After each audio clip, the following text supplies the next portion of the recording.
Good afternoon, everyone. It is a wonderful afternoon, isn't it? Really bad weather. I'm Jim White, Dean of the College of Arts and Sciences here at the University of North Carolina at Chapel Hill. And I would like to welcome you to our Abbey Speaker Series event, The Future of Affirmative Action.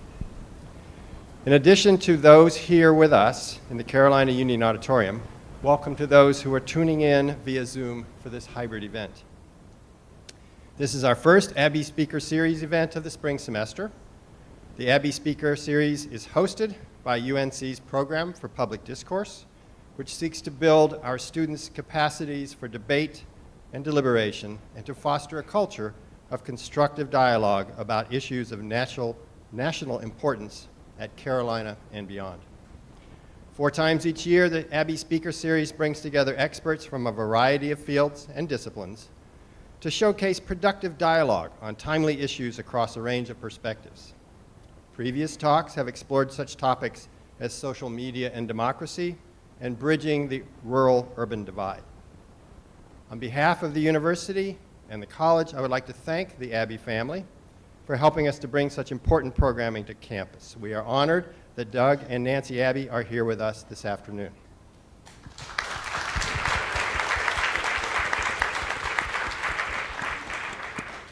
Today's event is especially timely as the U.S. Supreme Court weighs the precedent that permits universities and colleges to consider race as one factor among many in admissions decisions.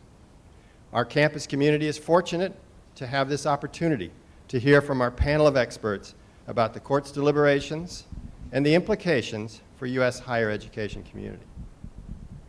This is where I go with my radio voice and I speak real fast. Finally, since our university is a defendant in one of the pending cases before the court, it is important for you to know that the panelists' thoughts and opinions are their own. They do not reflect UNC Chapel Hill's legal or institutional position in the case. I'm also tempted to go off script here, and I'll do it. Point out that I watch too many of those TV commercials about the health things and the after effects and all the side effects. You have all the side effects. One of the side effects of listening to this talk today is going to be that your mind is going to get opened up a little bit. One of the side effects of this is hopefully going to be that you're going to have some better knowledge about a difficult topic, and you're going to hear experts talk in a way that is constructive, collaborative, and hopefully leads you to a different place than you're in now. Finally, now I'll turn it over to Associate Professor of History, Molly Worthen, who is serving as the Interim Director for the Program of Public Discourse this year, and she will tell us a little more about the panel. Welcome and thank you.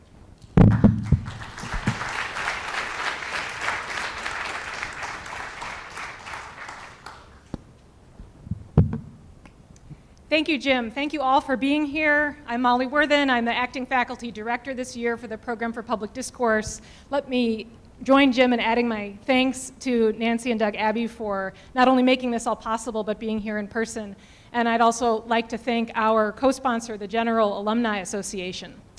All of our panelists, as well as our moderator, have been involved in public discussions and legal debates about affirmative action and education policy for a very long time. Let me quickly introduce them to you, and I'll start at my far right. Glenn C. Lowry is the Merton P. Stoltz Professor of Economics at Brown University.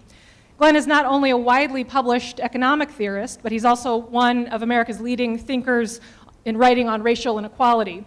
Somehow he also finds time to host a podcast called The Glenn Show, which explores race, inequality, and economics in the U.S. and throughout the world.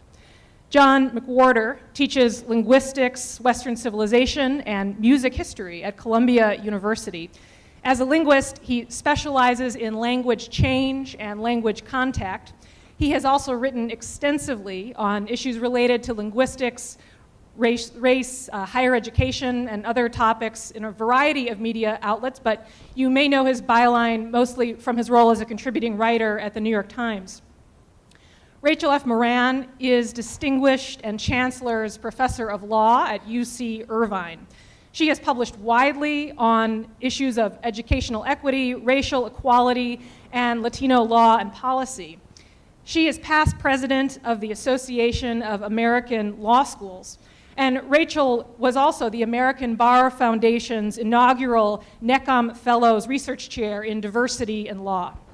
And our moderator, Ted M. Shaw, is the Julius L. Chambers Distinguished Professor of Law and the Director of the Center for Civil Rights here at Carolina. His research areas include the 14th Amendment, affirmative action, and fair housing.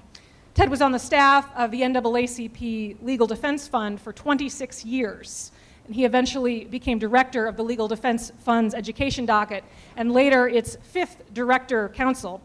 We are really proud to have such a celebrated legal expert here at UNC, and we have told Ted that he should feel free to weigh in with his own opinions and ask tough questions and do whatever is necessary to help us really bring out the central issues in this debate and model effective public discourse, which is what our program always aims to do. Thank you all for being with us today, and now I will turn it over to Ted.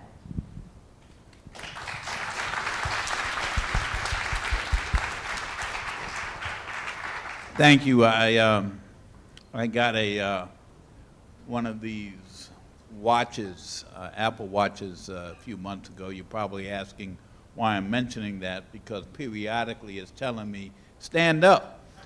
And so I need to stand up and keep moving, and so I'm electing to stand up here. Molly, thank you for that introduction. I thank the Program for Public Discourse for an opportunity for us to engage in discourse. I want to say a word in addition to the introductions that have been done already. I haven't seen Glenn Lowry now. Glenn, it's been a number of years. Decades, Ted. Yeah, but we used to see each other more often, and we've debated each other. We've engaged in dialogue and conversation. We've mixed it up at times, and also at times found things that we had some common ground on. And I'm very happy to see him here and to welcome him here to Chapel Hill. John McWhorter is one of our nation's public institutions in a way. He's a public, yeah, I see that look on your face, John, but you are a public intellectual, and you serve not only academic purposes, but also, I believe, the discourse in our country. I read with great interest your articles and publications. You challenge us all. I certainly think you challenge me, although you don't know it. And I'm very, very happy to have you here. And finally, Rachel Moran I've known for many years also. And we have at times worked together on a common cause. And I'm really happy to have her here from the places where she usually spends her time, mostly on the other coast. So Rachel, welcome to Chapel Hill. Okay, I wanted to, and thank you also Dean White. And so I want to mention that there is going to be a question and answer period, and we will devote the last half an hour or so to questions and answers. You all know the drill with question and answers. It's not an opportunity for people to get up and speechify, questions that should have answers that are given by the panelists. So I look forward to that because audience participation adds real value to these kinds of events. Microphones are going to be live throughout this, and that's mostly a warning, as you all know, hot mics and people sometimes fall afoul of hot mic warnings, but we look forward to that. So I want to, by way of starting us off, ask a question of each of the panelists that may seem kind of odd. You know, you all have other things on your agenda and your plates, respectively, and yet you find it important enough to be here. And I want you to say a word, given the moment that we're in, the time. You all know what I'm talking about, the two cases that are pending in the Supreme Court. Most people are thinking that these cases portend to change in jurisprudence and public discourse. Why are you here? So, Glenn, can we start with you? Well, sure. Couldn't have a more important question. I've been studying race and inequality issues. Let me just interrupt. Can you all hear? Is your mic close enough? Yeah, I know it's hot. It's on. Okay, just a little closer. Adjust the volume. Okay. I've been studying these questions since I was in graduate school. That was a half century ago. The country's gone through many changes and evolutions and so on. It was Sandra Day O'Connor, was it not, in 2002, if I get that correct? Who was it, 3? Said, I hope we won't be in this business 25 years from now. We're pretty close to 25 years, and we're still in this business, and you know the Supreme Court's composition much better than I do, Ted. Stuff is going to hit the fan. It's worth talking about, so I am here to talk about it. John, what about you? I'm here because I honestly consider the way we're trained to talk about affirmative action to be an utter abomination. I am utterly disgusted with the way we are taught about this issue. And I'm sorry to seem so sour, but I'm here because I feel like it's a public mission to start having an honest and constructive discussion about what racial preferences consist of and where we go in the future. And I think one of the things that worries me the most is that one learns a certain etiquette, that we're supposed to think that the way racial preferences go is that people with equal qualifications are assembled, and that then someone decides how you're going to slice up the pie in terms of diversity. Now the problem is, and Ted, no offense, because actually we have squared off about this before in New York City, that version of racial preferences is a lie. And everybody who's involved with it knows it. Racial preferences is about lowering standards, and this is the thing. If it's 1970, I completely understand why you would lower standards as a temporary measure. But the problem is, measures like that tend not to be temporary. And here we are 400 years later, and we're still doing the same things when, as Glenn implies, the country has changed. The idea that you lower standards permanently for brown students until our racial situation is somewhere close to perfect is only that. It's an idea. I don't agree with it. I think that racial preferences should be applied like chemotherapy. They do something well, but you don't do it forever because it creates too much other damage. And I think that affirmative action is a wonderful thing, but the time has come, and the time came roughly in about 1985. It's getting late. The time has come to base it upon disadvantage. That was the spirit of it when it was applied to black people at a time when most black people were poor. But thank God, things have changed. It's time to change this. And so, I utterly loathe the current Supreme Court, utterly loathe everything that they do, except if they, even for the wrong reasons, abolish the racial preferences regime that we all lie to one another about now, then that is one thing that those people will have unintentionally done right, and I pray that they do it so that we can stop lying. Well, a lot of people think you may soon be a happy man. I'm waiting. I will struggle to not take offense at, I think, your reference to me as an untruth teller. I cleaned it up a little bit. Rachel, what about you? Leave it that way. Well, I think the reason these cases matter to me is what Kenji Yoshino, who's a constitutional law scholar at New York University, has said. That is, we as a society are experiencing something called pluralism anxiety. And that is because the demographic makeup of the country is changing dramatically. And so we're seeing a destabilization of our fundamental principles. That's why programs like this are so important. We're seeing a polarized discourse. And we're seeing a contest over, for example, what merit means, right? What does that mean? This case tests that. What does academic freedom mean? This case tests that. And what does race mean? This case tests that too. So all of these principles that we might have thought we understood are currently under stress.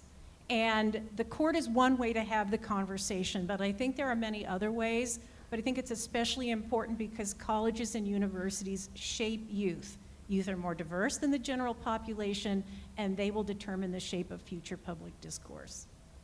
Well, thank you. I think we've set the stage and opened the door to a very interesting afternoon and discourse. So let me offer this up and see if I can get some feedback to this. I am of the view, and I have long said, that when Abbey was decided in 1978, on June 28th of 1978, a date I well remember because I was at the Supreme Court when the decision came down. So for some of you, the students, you're looking up here and you're saying, wow, he's kind of long in the tooth. And I am, I suppose. But I also remember leaving the court absolutely devastated. In other words, John, you may think that I have embraced the Abbey decision and diversity efforts, and I surely have defended them. But when that decision came down, at that moment, I was devastated because I thought at that moment for African Americans, Abbey was a loss. And in many ways, it was then and it still is now, notwithstanding I haven't engaged in defending what I considered to be a second best alternative. So here's the question. I think that Justice Powell's opinion in Abbey all but killed affirmative action, which was the original rationale that was engaged in support of race consciousness and admissions. I think, John, in what I heard you just say, I think you probably don't disagree with that characterization. But I think that was all but killed as a rationale by Abbey. And it was replaced with diversity. And more about that in a moment, but let me ask whether you have noticed what I've noticed, which is that the discourse all of a sudden with respect to race-conscious admissions, with these cases pending in the Supreme Court, has changed back to more affirmative action language than diversity. Is it me, or do you think there's something to that or not? Let's start with Rachel and then work our way back to Glenn. Okay. Well, first of all, for those of you who may not be lawyers, the diversity rationale, most people think of this as equality jurisprudence, but the diversity rationale is rooted in academic freedom. So it's a liberty interest. The reason that colleges and universities can use race in admissions, whereas other institutions cannot, is because they have the academic freedom to create their student bodies, where the ferment of ideas will take place. And so I actually don't have as dim a view of the diversity rationale because I think it was very forward-looking and dynamic. And I think that it anticipated some of the demographic changes. Justice Powell talks about a nation of minorities in that opinion. Now, today you do see this kind of tension emerging because there are two schools that were previously sued. You're in a very elite club as defendants in an affirmative action case with the University of California, the University of Michigan, the University of Texas. But Berkeley and Michigan both filed amicus briefs in the case, and they said because we can no longer use affirmative action after state referenda, we haven't been able to achieve diversity. These are minority white campuses now. Their main claim was we can't achieve a substantial number of African American enrollments. And so this issue about what diversity means And whether or not there's this kind of hidden concern about remediation that persists is real.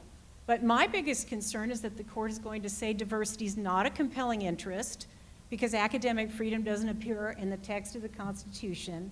And then any consideration of race will be impermissible unless you're remedying your own institution's past discrimination, and very few places are doing that.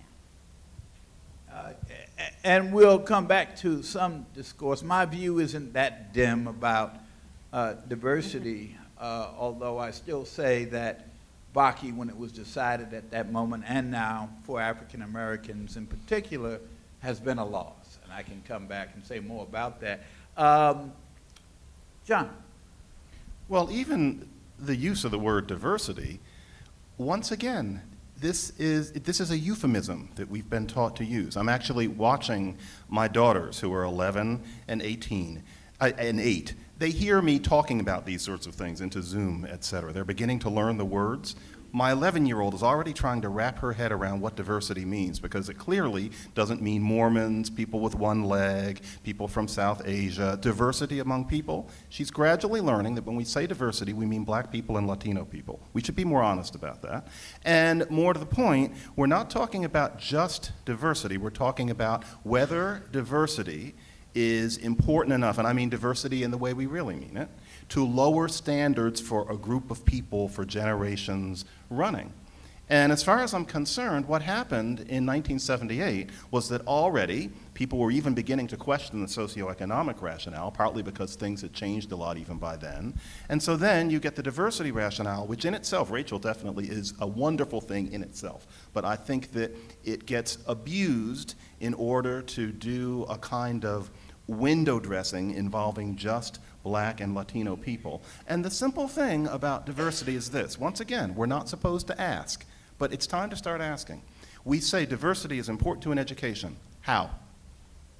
How? All of us think it. We're allowed to say it. How many classes is diversity of experience useful in? Some, I teach some, but I teach more where it isn't. If you're learning Italian irregular verbs, what color you are and where you came from isn't going to help. It's not going to help if you're learning about systolic pressure. It's not going to help in physics. It's not going to help in the vast majority of classes, and we all know it.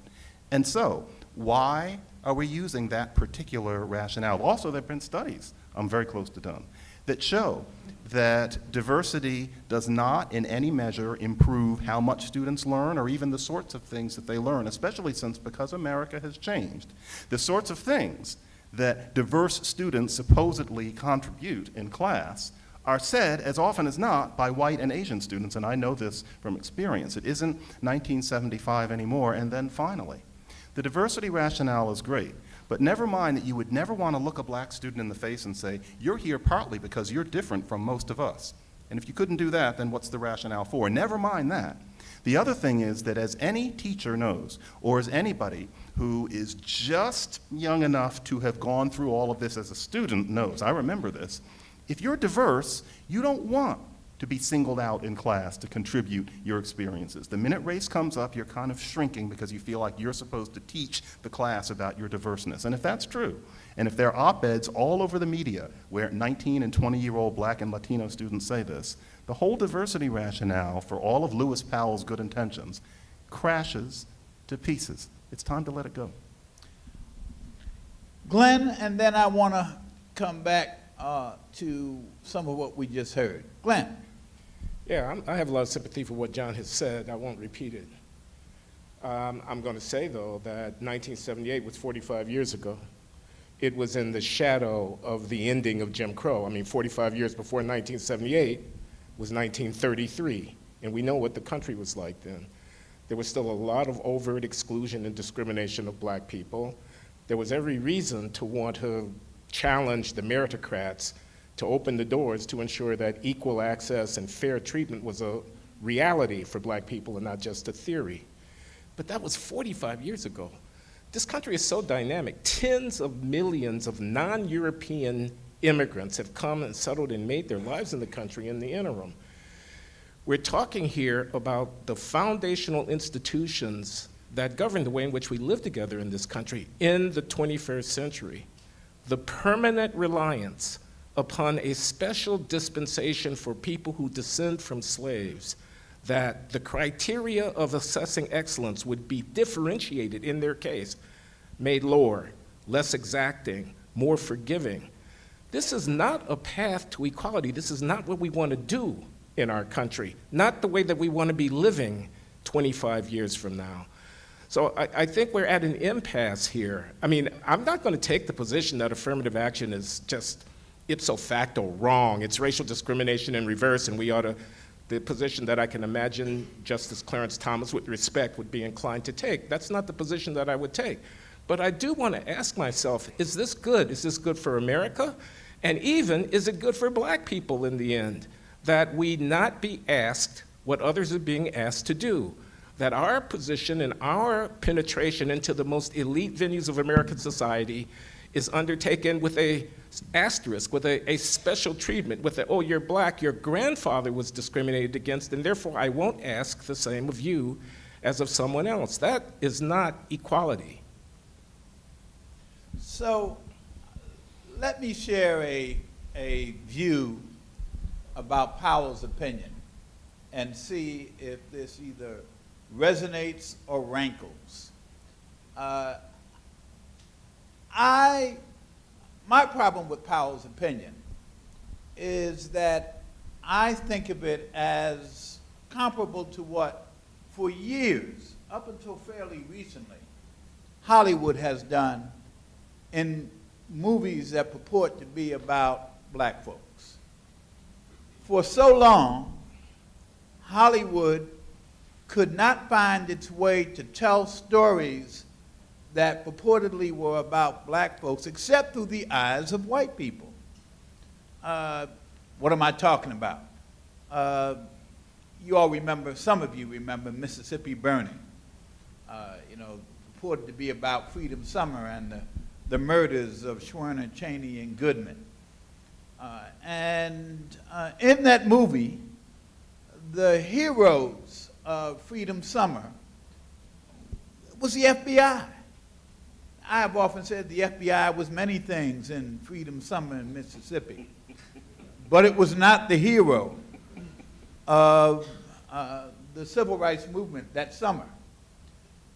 So you think about that movie, you think about The Help, you think about the Steve Biko movie, you think about the movie about Idi Amin in which a white doctor was created to be the focal point of that story. You probably are not clear about where I'm going and where you're looking at me, Glenn, but let me just say that here's where it is.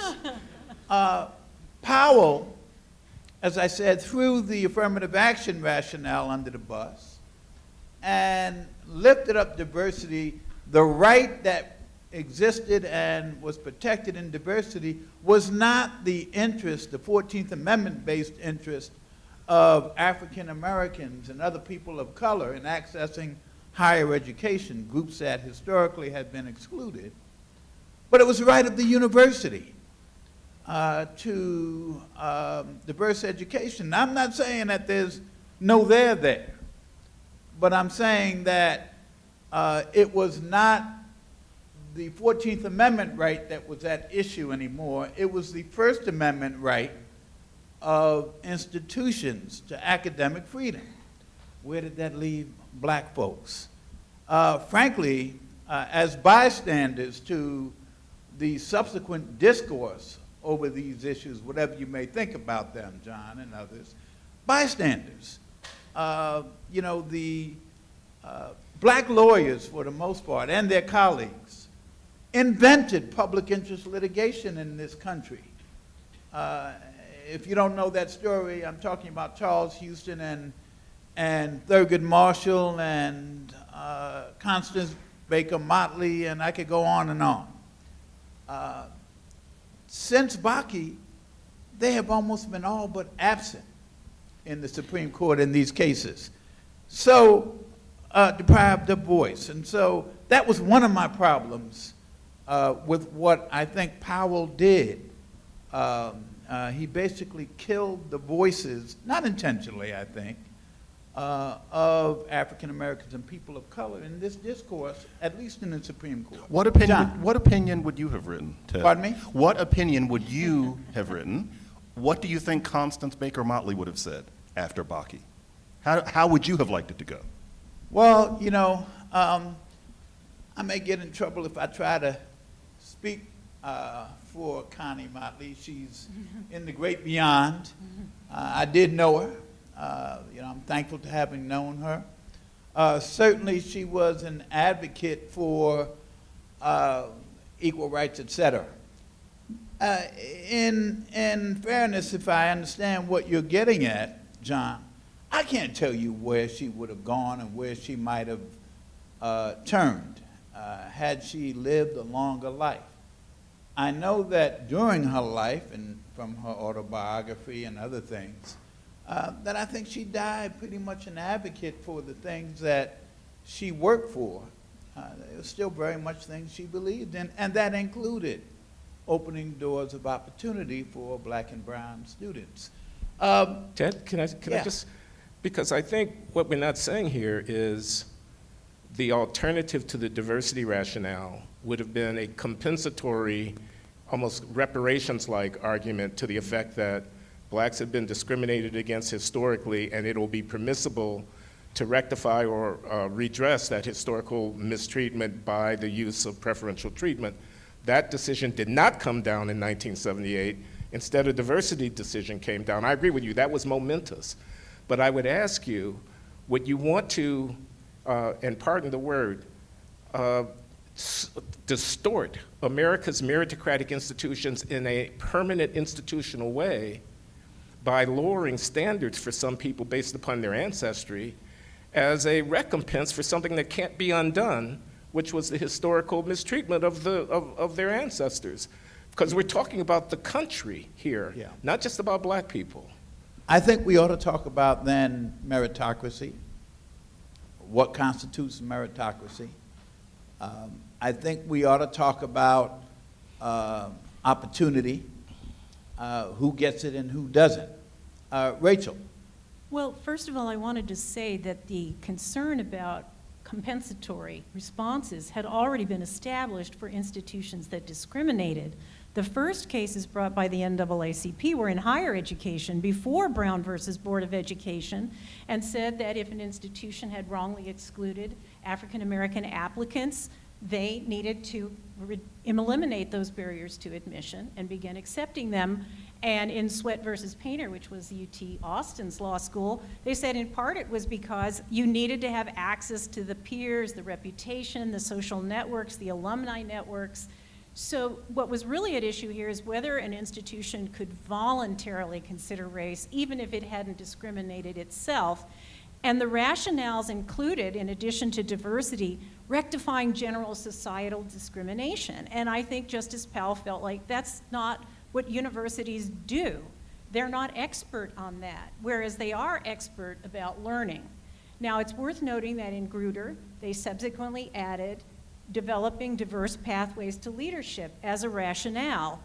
Honestly, I feel the remedial basis would have been a weaker basis, because what we see everywhere is that where only the remedial issue is at stake, the court has not allowed affirmative action except to rectify an institution's own past discrimination.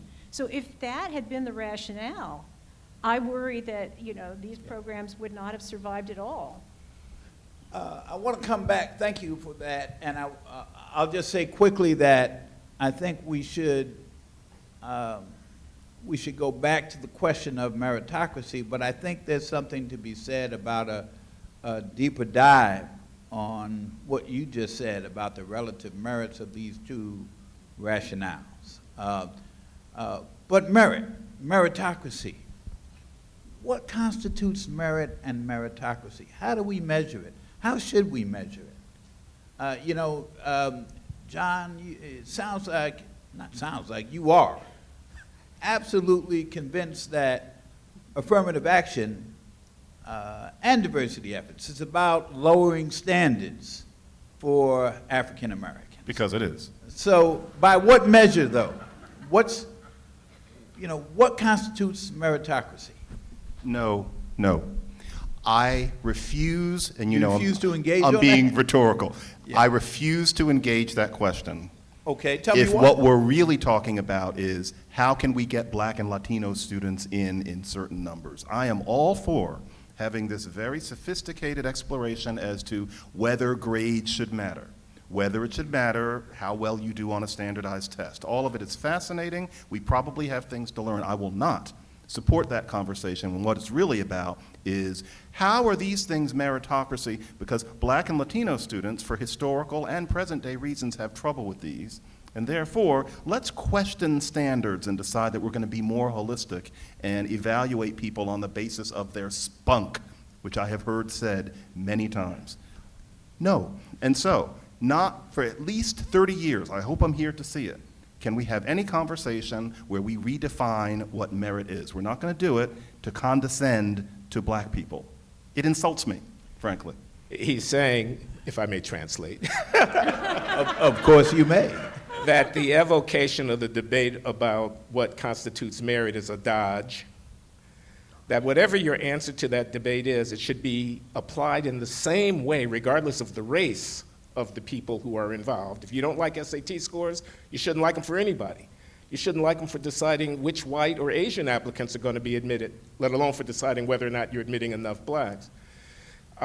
So we could have that debate. In economics, we do a lot of equations and statistics.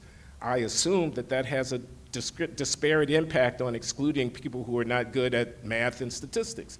Maybe Blacks are overrepresented amongst those people. We economists could have a debate about is it too much or too little math.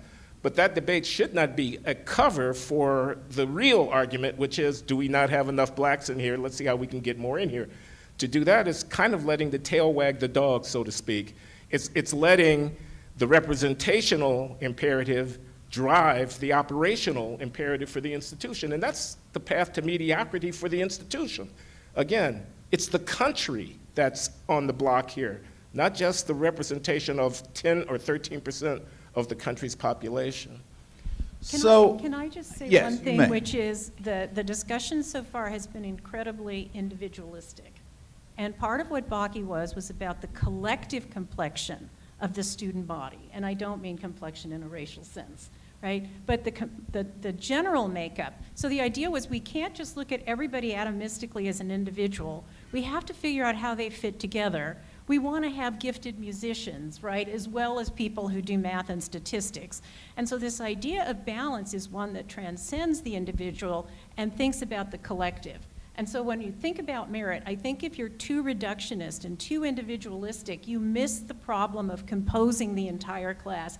This is partly a reflection of privatization and treating like education as a consumer good and forgetting that it has public regarding and public good aspects. And so I just want to intervene in the conversation in that way. So I am of the view that it is somewhat unseemly to talk about lower qualifications and not talk about how we measure them. What I was perhaps in a bumbling way trying to get to is the role of standardized testing. Let me be clear. I think standardized testing has a role to play in assessment. But I think that it is not the role that it has been given by most people who think about standardized testing as sometimes the key assessment when it comes to qualifications, about who gets admitted to selective institutions. I think, John, about Stuyvesant High School in New York. If you go to the test makers and ask them whether their tests should be used as the sole criterion for admission, if you press them, they will tell you no. That's an inappropriate use of those tests. Only if you press them, because they're going to the bank on these tests. And my point is that, yes, they have a place, but not the place that they've been given very often. And I think we need to rethink or think more about what constitutes merit and qualifications. That's the point that I was trying to get to. Can I just ask you to Yeah. address the point that, okay, let me stipulate, we should have a conversation about how we assess the quality of applicants. Yeah. What's in that a defense of using different criteria for black applicants? Because those two things are distinct. Yeah.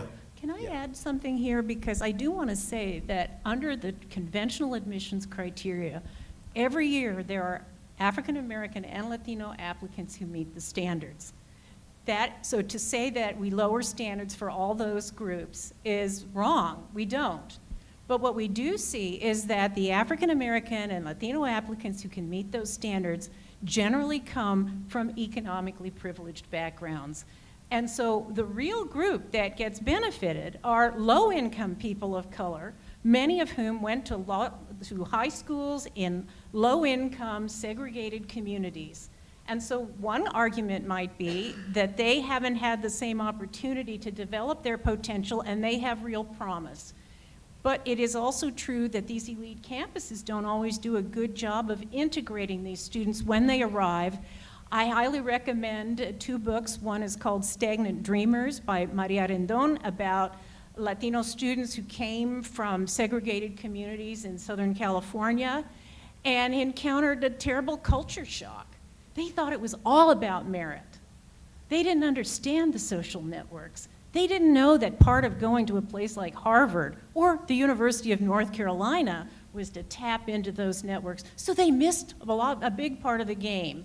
And what Anthony Jack does in his book, Privileged Poor, is to talk about low-income students of color, and the ones who got those scholarships to go to high school prep schools they knew the game when they got there. But the ones who came straight from low-income segregated high schools were lost, and they suffered for it. So I do want to say, I believe that there are differences based on socioeconomic status within these groups. They are important. Also, it's very important to have programs that enable people to become fully integrated into the institutions that they attend, particularly if they are first-generation students who have no mentors and no counselors to explain to them how these institutions work. And doesn't that apply to white low-income students as well? It does for It them does. as well, yes. Yeah, I agree with that. We're, Yeah. we're losing something here. The problem is, and Rachel, I understand everything you're saying, and those are key aspects of this, but there's a creeping idea in this that black authenticity, I'm not going to speak for Latinos, although I suspect there's something similar, but black authenticity is not getting quite the right answer, not having to deal with something as abstract as a standardized test, that we're more intuitive, we're more artistic, we circle around the answer, we're more communal. That's very much in the air, especially in departments of education. And what worries me about the Stuyvesant question, Stuyvesant High School in New York, which now has maybe 1.5 black students, and we look at it and we say, not fair to use a standardized test, but we're not looking at the social history. Stuyvesant used to have no problem with having black kids in, and I know it because I was in my early 20s in New York City and had a lot of friends who went to Stuyvesant and similar schools. And Rachel, to your point, but if I may just gently add something, none of them were like me. They were not upper middle class kids where you might kind of think, well, black authenticity, if it's somebody who's upper middle class, they're kind of less black and so they don't count when we talk about these sorts of things. These were kids from Harlem and from Bed-Stuy. And the difference back then was that there were gifted and talented programs that these kids had come through where they got used to taking tests like that. They took those tests away in New York City out of an idea that the gifted and talented classes were racist because black and Latino kids were underrepresented in them. And so today, Stuyvesant is basically a South Asian and Jewish school. And it's easy to look at that in the present and think racism. But 30 years ago, it wasn't like that. So I think that we tend to look at these things in a rather oversimplified way. I've seen poor black kids who were good at doing tests, and they weren't strange, and they were very black identified, black authentic people. It's today where we have a problem with that. Well, John, I'm with you on that. I grew up in New York City, too, and I had friends who had exactly the Remember that? experience that you talked about. Absolutely, I do. The issue, again, to come back to is what Stuyvesant does now, though, is use that standardized test as the sole criterion for admissions. That's just wrong by any measure. But I get your point. I take your point. And by the way, I agree with you that we should not be trying to.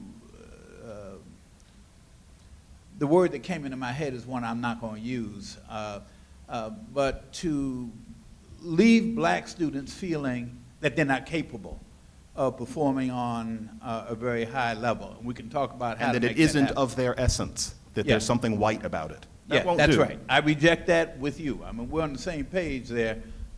You seem to be wanting to say something about Well, this. I'm up here thinking like a social scientist for a minute, so forgive me. And the way I'm seeing the problem is we have a pool of applicants much bigger than we have the capacity to accommodate. We're interested in who is going to perform best within the institution that we're governing. Now, that presumes that we can actually assess performance. If we're doing calculus, then do they get the right answer? If we're doing English literature, do they have a compelling interpretation of the novel, et cetera? Assuming that we can assess performance, the only thing that matters from this green eyeshade point of view is what information best correlates with post-admissions performance, period.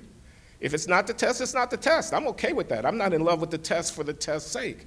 But I can tell you with a half century of experience as a college teacher, kids that do well on the GREQ tend to do pretty good in the statistics course because they can integrate and they can do the algebra. And there's no real substitute for that.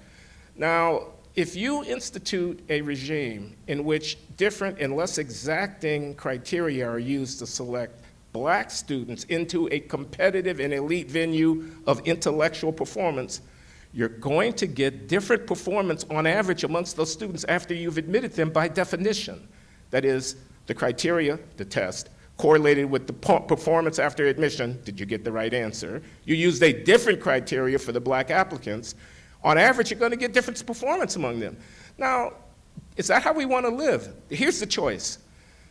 13% in the student body who are black students, but different performance on average amongst the last 5 or 6% of those whom we've admitted, or 8% of students in the student body who are black and equal performance amongst those who we are admitted.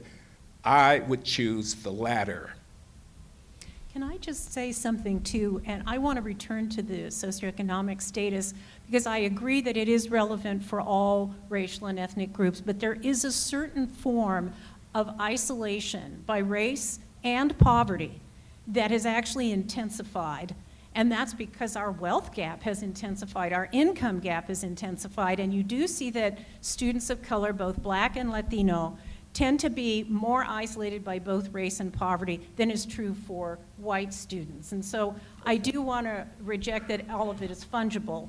The second thing that I want to say is I think when we look at the Latinx students who are coming out of these schools, they're often from immigrant families.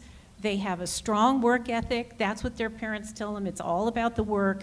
And they are carrying their entire family's dreams on their shoulders. The idea that they went through great peril to come to the United States for a better life, if not for themselves, then for their children. So I don't believe that there's any idea that it's inauthentic for them to pursue the highest levels of achievement.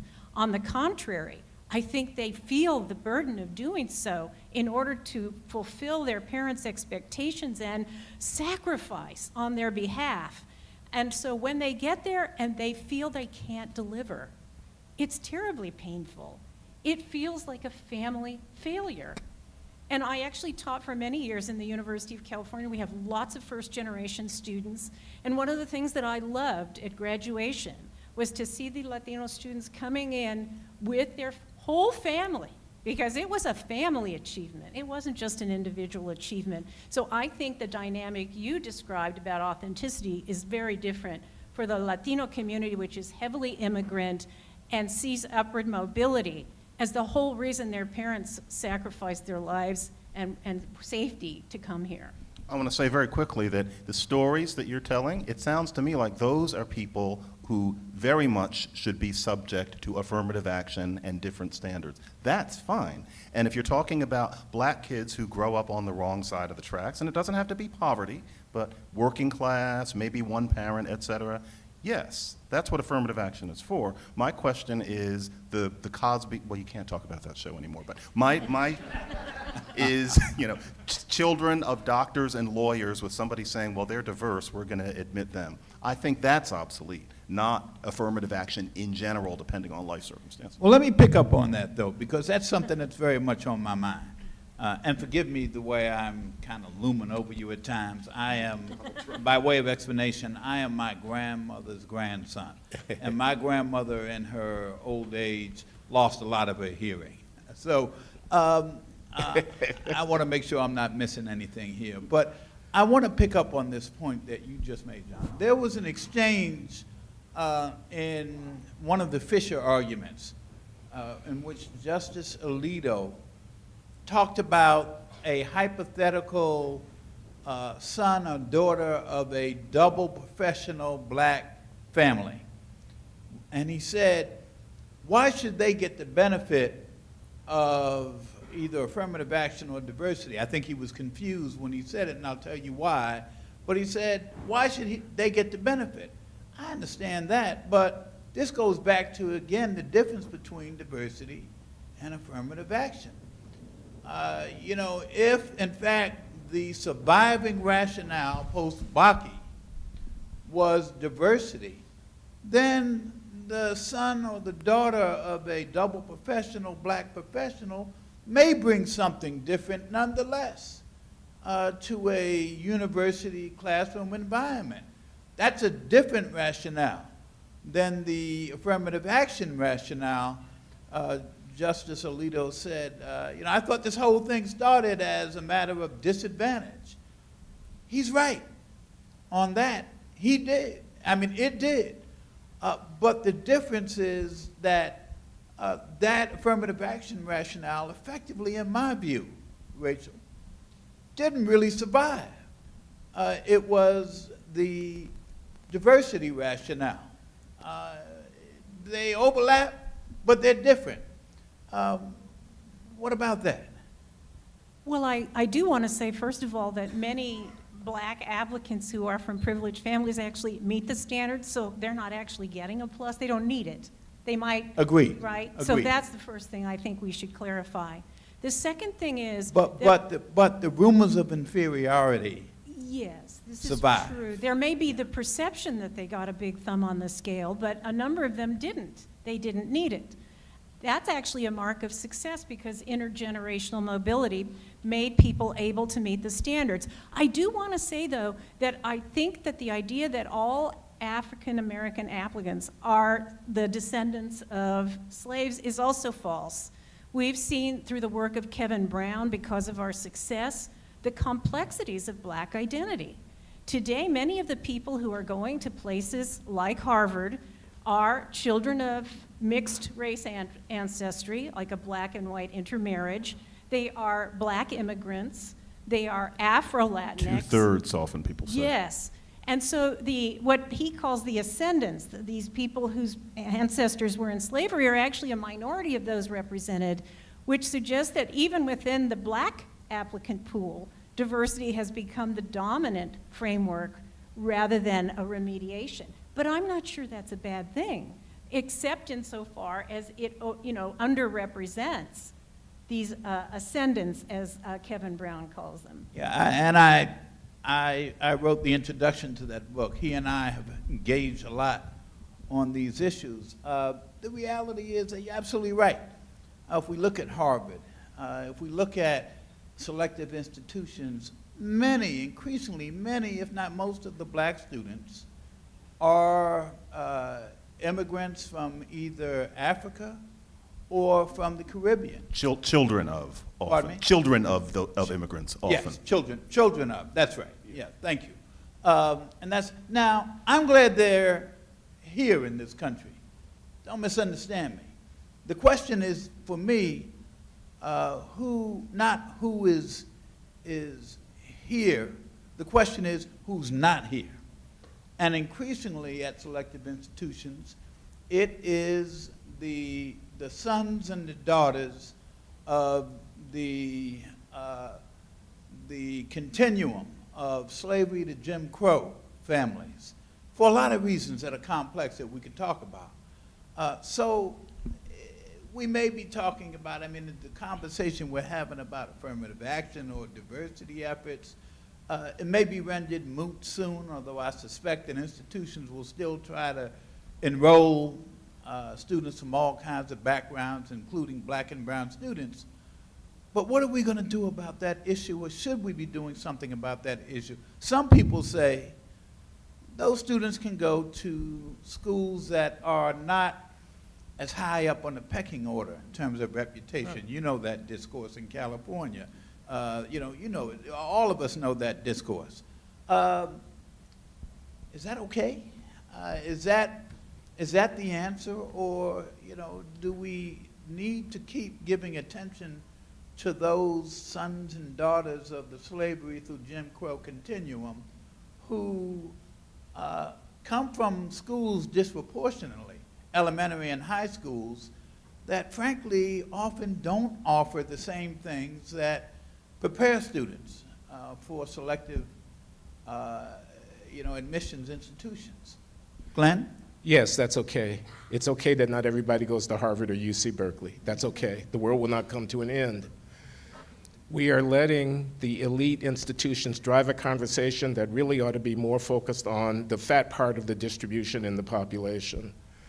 When you look at the National Assessment of Educational Progress, which measures the competency of high school students at basic intellectual functioning, you see huge disparities by race, when by the time you get to admission to one of these uber selective institutions, you're dealing with only a very small fraction of the population.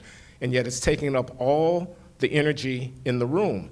The deep justice problem here is that too many kids of color are not competent at the basic intellectual functions necessary to prosper in a modern society.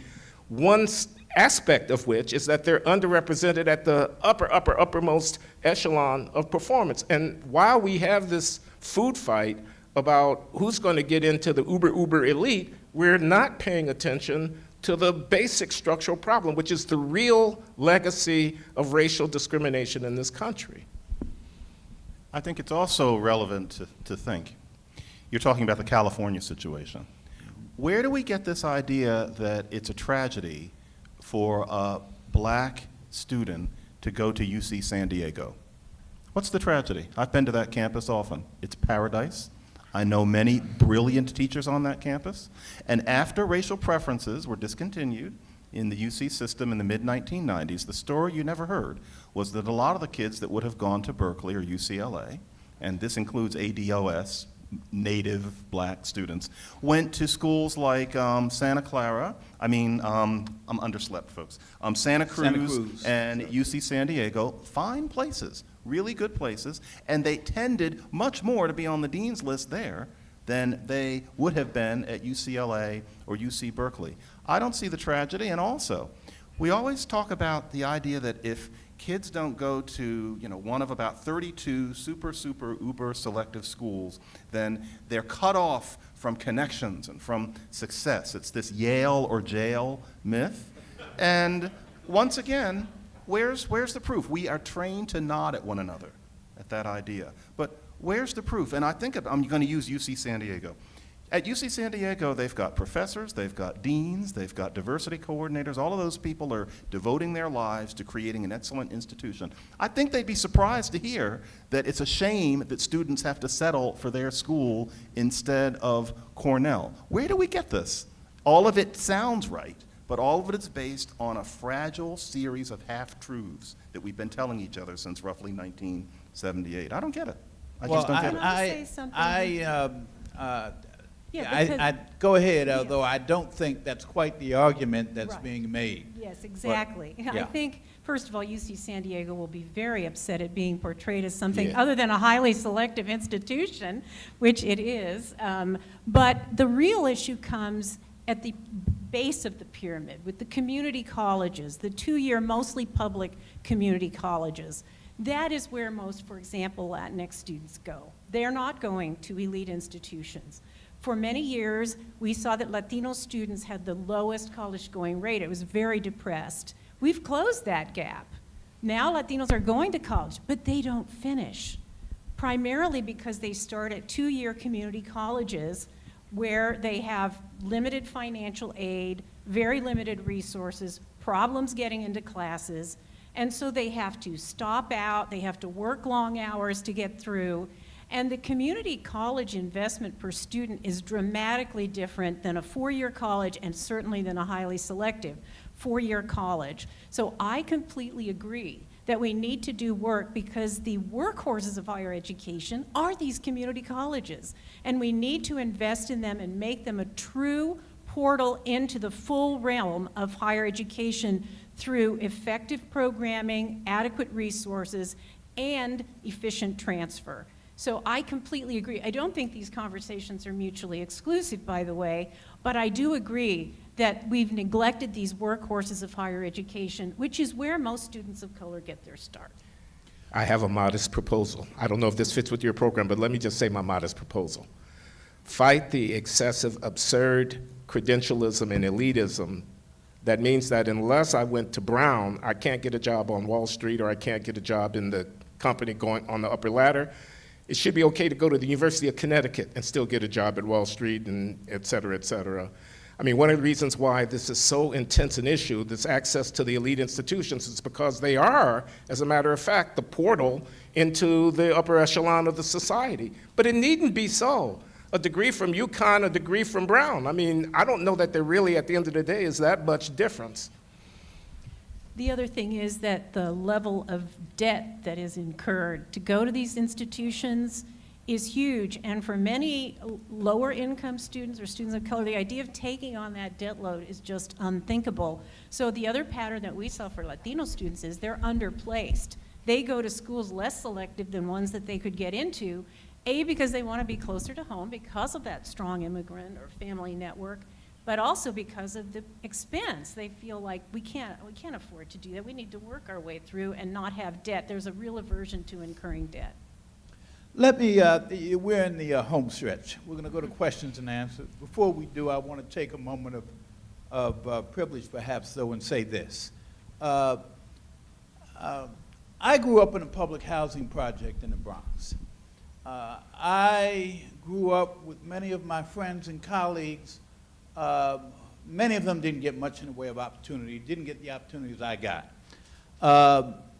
But some of them did. The institutions that we attended for college as a consequence of the era of affirmative action, which I have no shame about, those places where we were, those institutions historically had not come to those places. They didn't shine the light of opportunity into public housing projects in the Bronx.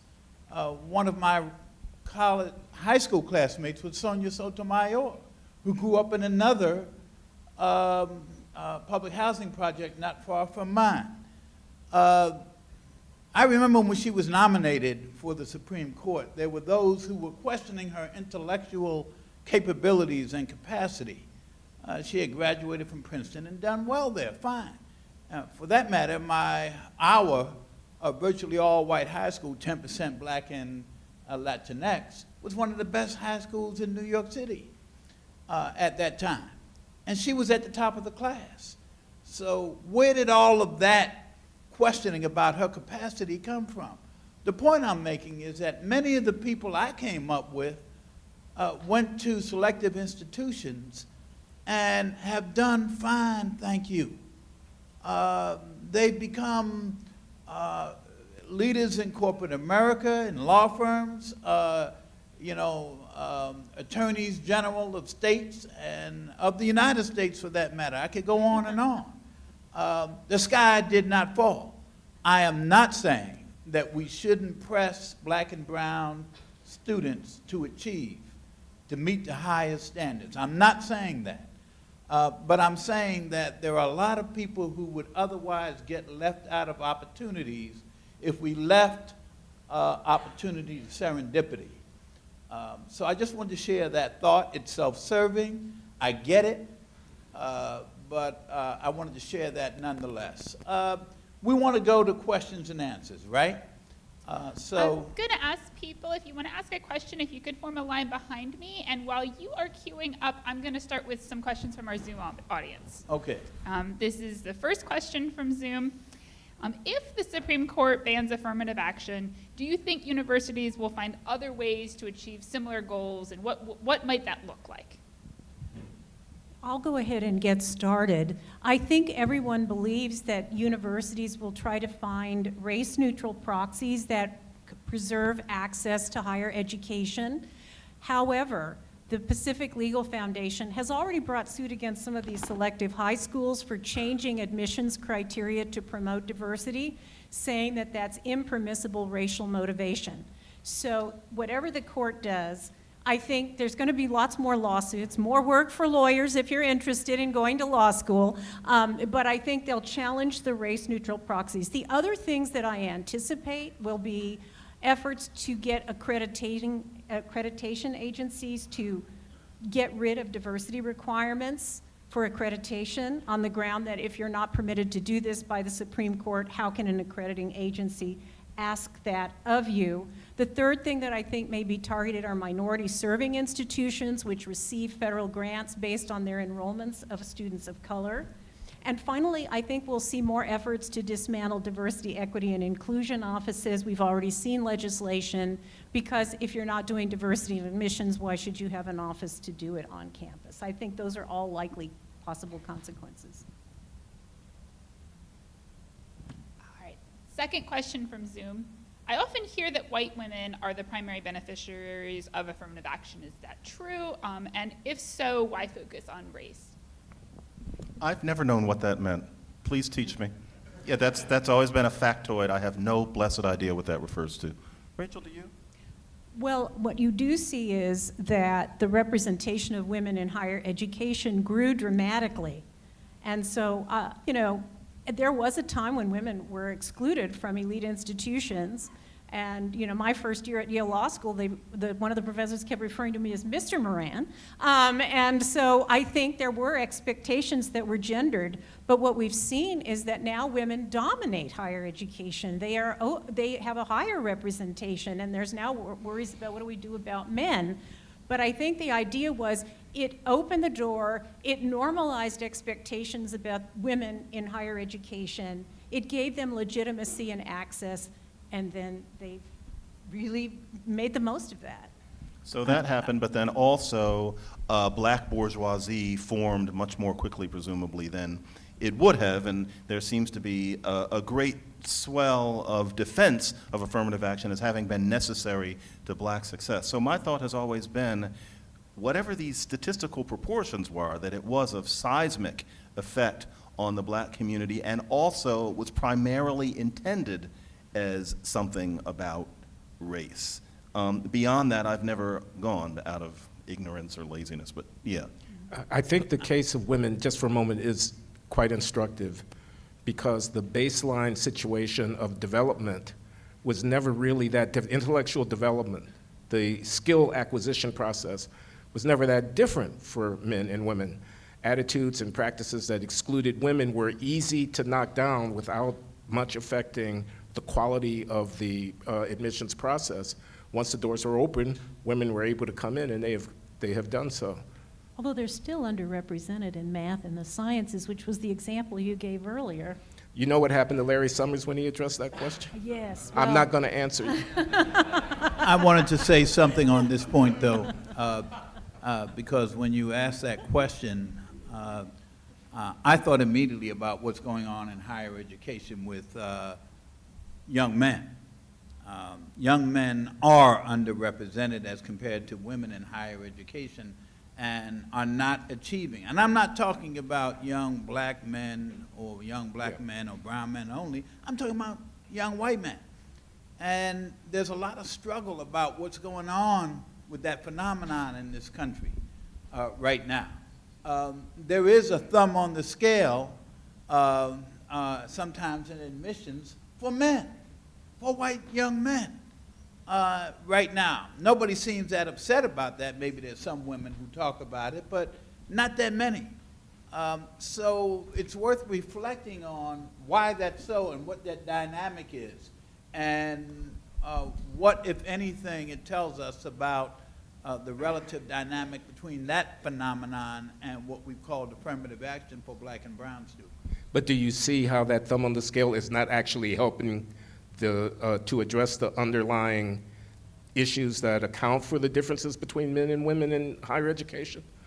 You My get more point- men, but you don't actually address whatever it is that's going on that was suppressing the number of men in the first place. Well, I think we have to get at what's going on, but Yeah. my point is that there seems to be a pretty broad consensus that we have to do something about this. Okay. And it's not just saying that those men don't belong in selective institutions. In an alternate universe, though, the main focus would be on looking at the causes and trying to solve them, rather than thinking, we've got to get them in here, and tacitly meaning by some standards-changing metric. In an alternate universe, if things had gone differently since about 1966, we would be hotly trying to identify what the reason was. We wouldn't be afraid of the reason, and we'd try to solve it.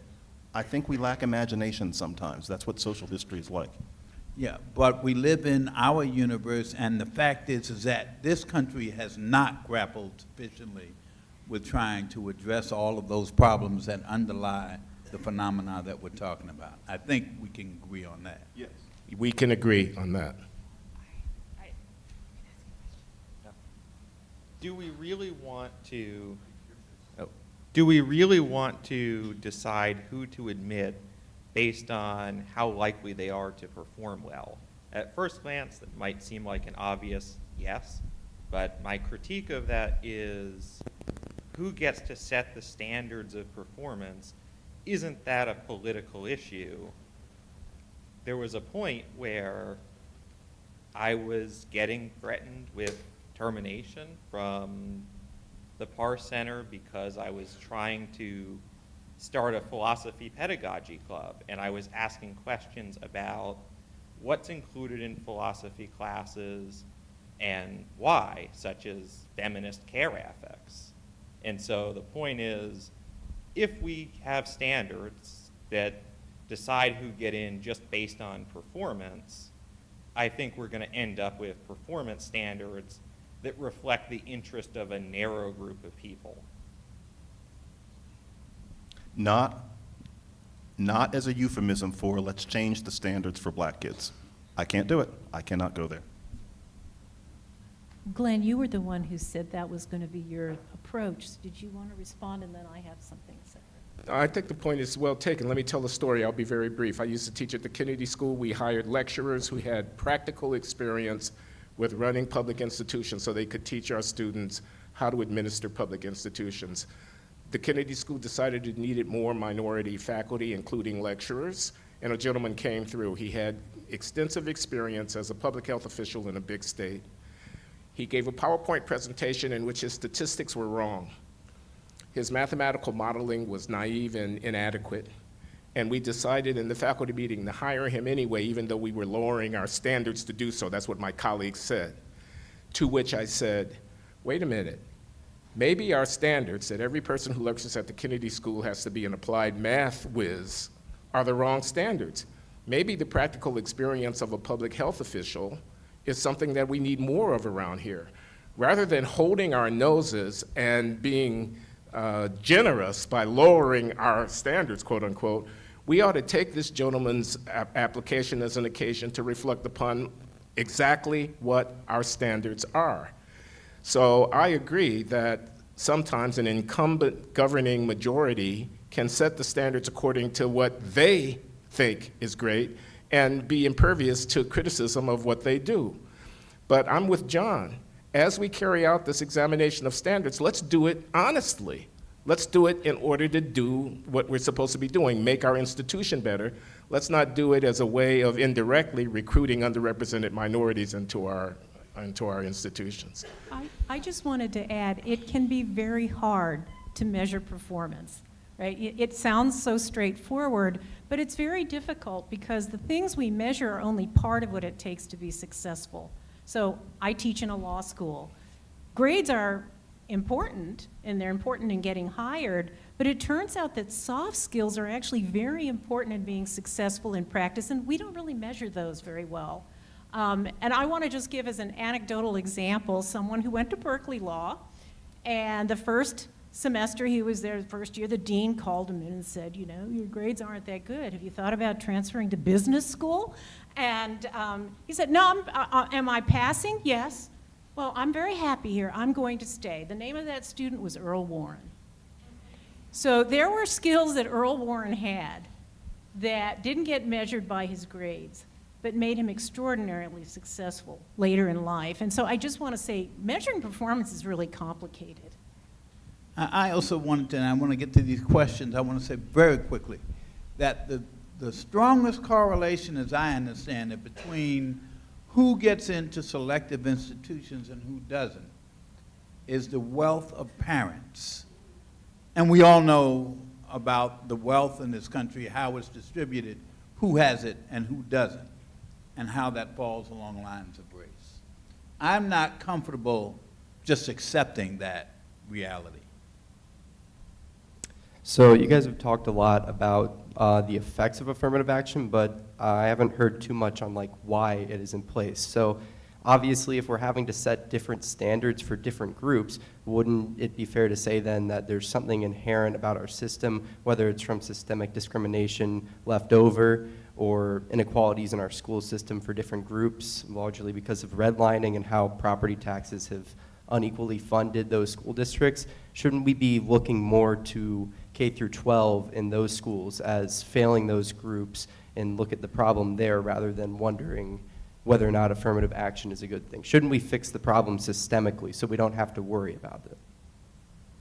If we did that, then we wouldn't have to have this kind of conversation, and we would understand how stratification plays a role in it. Race would play much less of a role in it. But even if we know about unequal funding of schools, although the effect of that is vastly exaggerated, or the effect of redlining, although we tend to forget that 9 out of 10 people who were redlined were white. That's something that we don't talk about much. But even if we know about those things, the question is always, do you lower standards as the result of them? Now, if you're talking about somebody who was directly affected by those things in the here and now, yes, that's what affirmative action is for.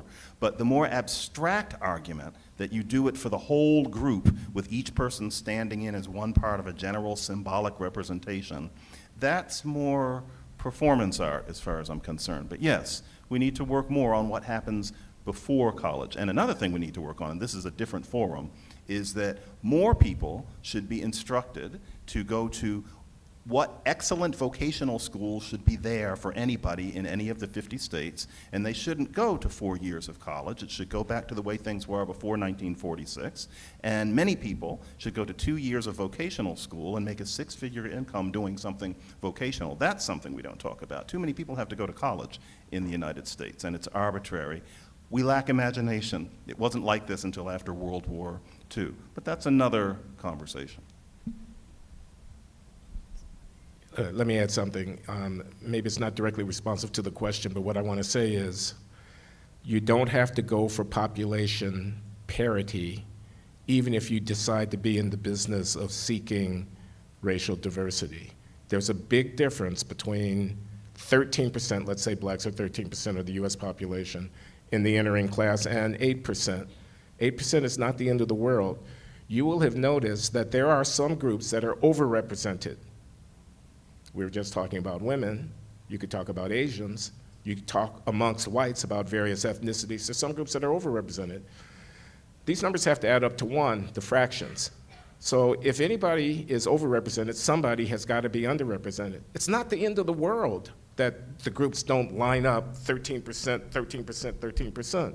We can tolerate a certain amount of variation because the groups are themselves different in their interests, in their cultures, in their patterns and habits and behaviors. We should expect to see those differences reflected in the admissions process, and that's not the end of the world. I only want to say that I completely agree with your point, but doing the kinds of reforms in elementary and secondary education that would be needed to create authentic equal opportunity is very difficult. And the United States Supreme Court has said that there is no constitutional right to an equal education. So it really limits your ability. You have to go under state constitutions, and sometimes you're only seeking an adequate education. And one of the concerning things for me is that we've seen in schools this concentration. I mean, you just have schools with like 90% in California, 90% Latino, they're 90% on free and reduced lunch, and you know, they're 90% in poverty. And these schools have to do so much besides teach the lessons. They have to deal with a social fabric that is frayed, with a safety net that doesn't exist. If you're undocumented, you aren't eligible. During the pandemic, you weren't eligible for all kinds of relief, and even if you lost your job. And so they are dealing with so many other things besides learning with very limited resources. And the other concern is that, you know, we've become very worried about school safety. So you now have schools that have more police officers than they do have guidance counselors. So, you know, my sense that safety is important, yes, but we need to invest in schools. We need to invest not only in the academic, but what they used to call at the turn of the century full-service schools, so that you're not hungry in schools, so that you have adequate medical care, so you have eyeglasses if you need them. Schools are one of the few comprehensive public community institutions we have left. They are the spot where we're going to train people for not only the economy, but democracy. And when you consign children to inadequate facilities, teachers who on waiver, no nurse, you know, you're sending a message about your democracy and what it means, along with whatever academics get taught. My question, I've listened with great interest to a lot of distinctions with regard to advantage and affirmative action and so on. What I'd really like to hear in addition to that, though, is it seems that there's a pretty strong consensus among the four of you that disadvantage is a real thing and that it ought to be addressed. I'd like to hear a policy about how we can address the disadvantage, to take it out of the racial arena and say, well, we still are left, after discussing the differences of opinions we might have about affirmative action, with a horrible problem, a disadvantage in getting a higher education and getting an education in this country. What should we be thinking about in terms of a national policy as opposed to the local and city ones that were in public education that are overwhelmingly difficult? So just.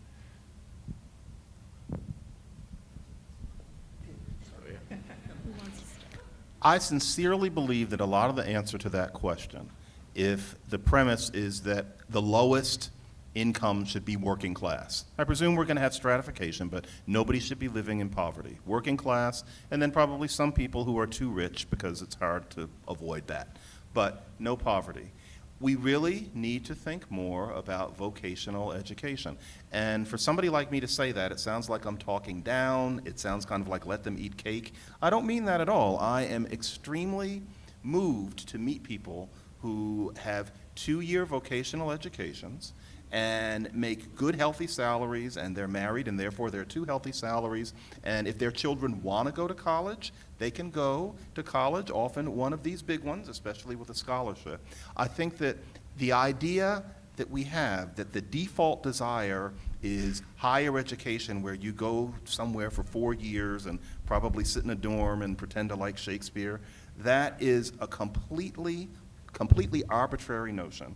And I would like to see us basically have a national commitment to making sure that poor kids can go to a functioning vocational school that shunts them into the particular careers that are available in their area. And I think that if we did that in one generation, we would see a decrease in what we call inequality that they were trying for with the Great Society, but which was hijacked. It's a very important thing.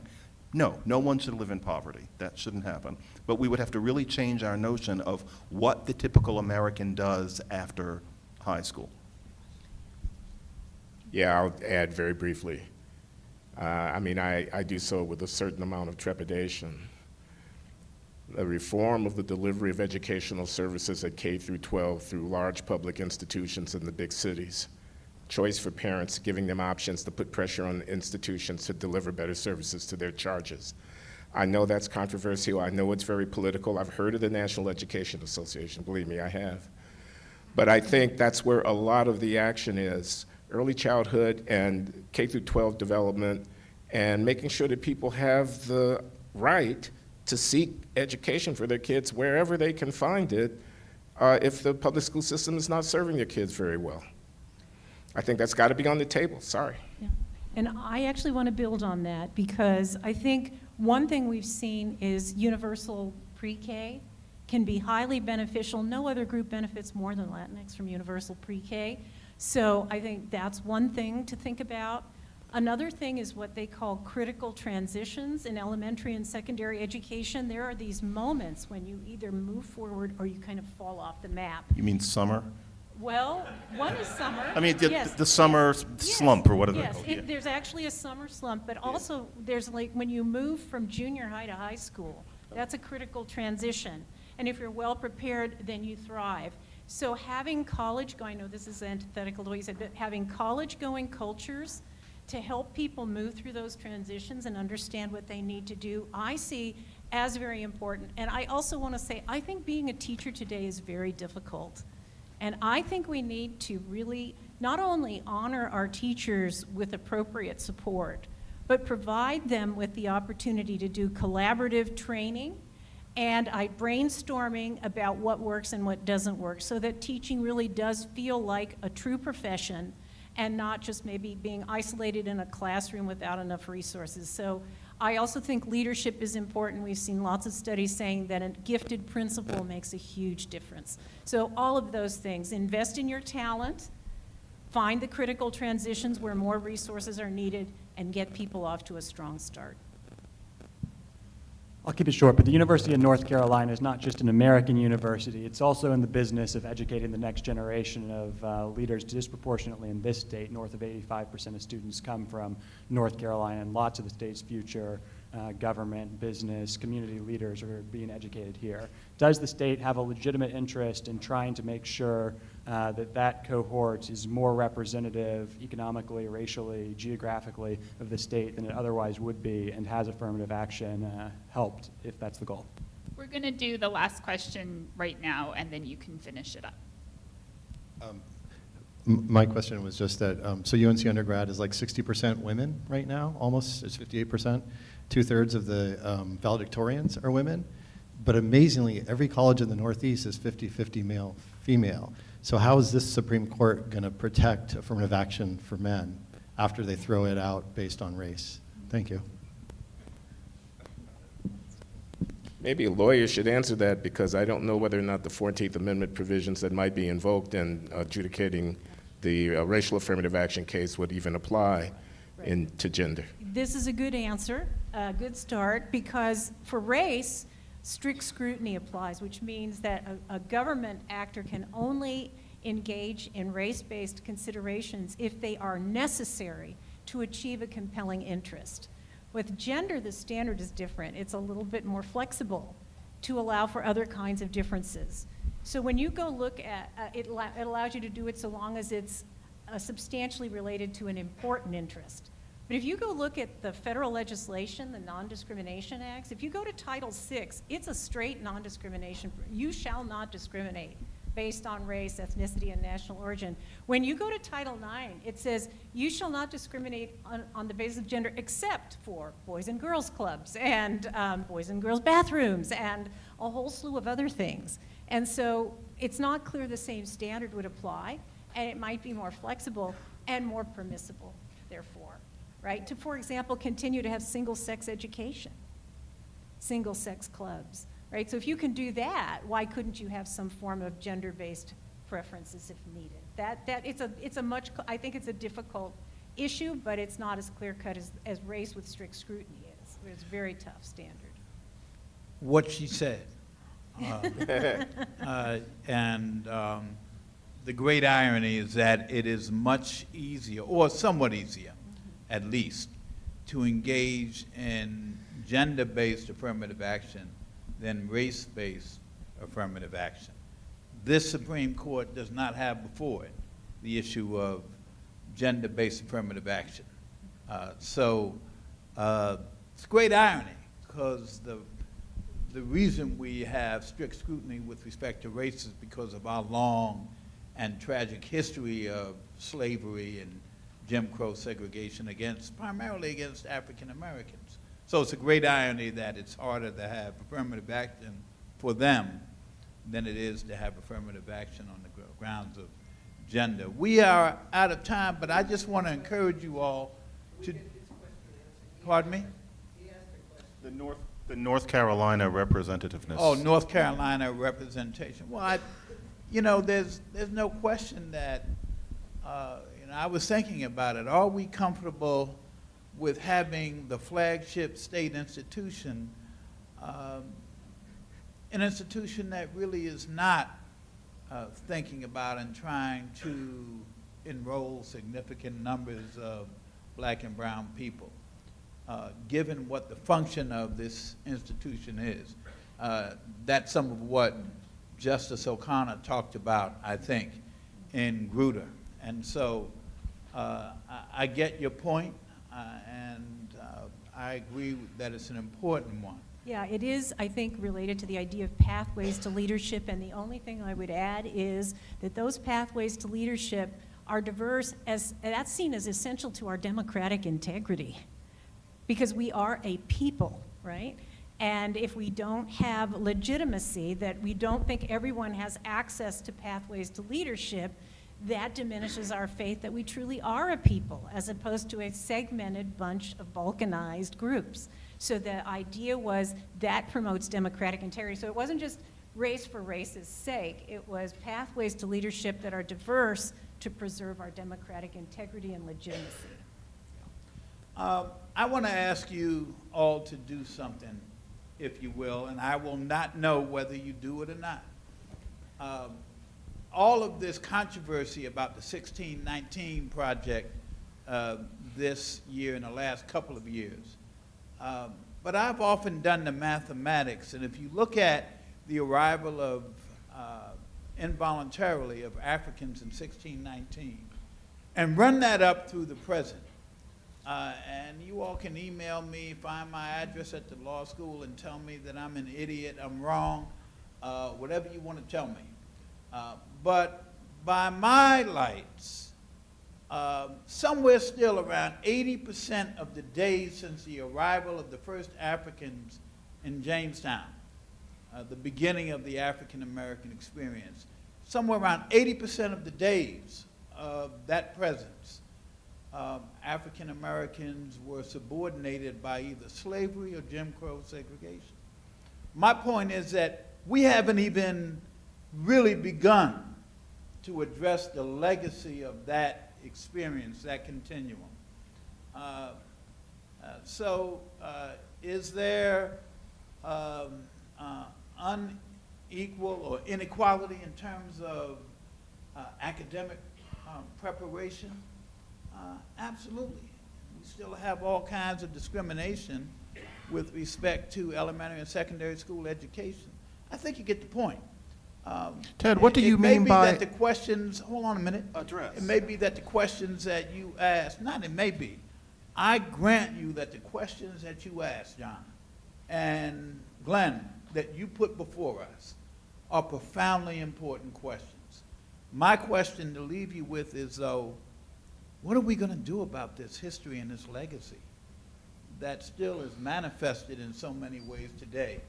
That doesn't require us to necessarily have a disagreement on the points that you're raising. Maybe it does to some degree.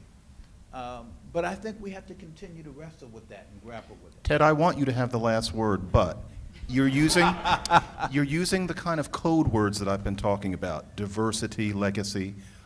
What do you mean by address? And what address has not happened in any significant way since 1965? What's address? That's a long conversation I'm not trying to duck. It isn't that I'm trying to duck it, John. But I think that if we talk about honesty, any honest conversation has to acknowledge that we have not fully grappled with that long legacy. I don't know what that means. Well, you know what? Ted, Let's have some more Ted, conversation. hold on, What would the let grapple me be? say something, John. Believe me, I feel you, bro. But you know what? You know what? The world is going to move on. Nowhere is it written that life is fair. We can be talking about 1619 until 2119, but the world is going to move on. So I don't think that that's a particularly fruitful. Well, Black Lives Matter Well, that's has a been point a of view. huge social movement. They haven't moved on. I'm sorry. Black also Lives not- Matter has been a huge social movement, probably the most prominent. You may or may not disagree, but it was a very significant mobilization of people around ongoing concerns about equality and fairness. So some people are not going to move on. I grant you that, and I was here for the summer of 2020, and I think the legacy for our politics has yet to be fully understood, and it's not all good. So that's where we're going to leave this, although I say, I say, John,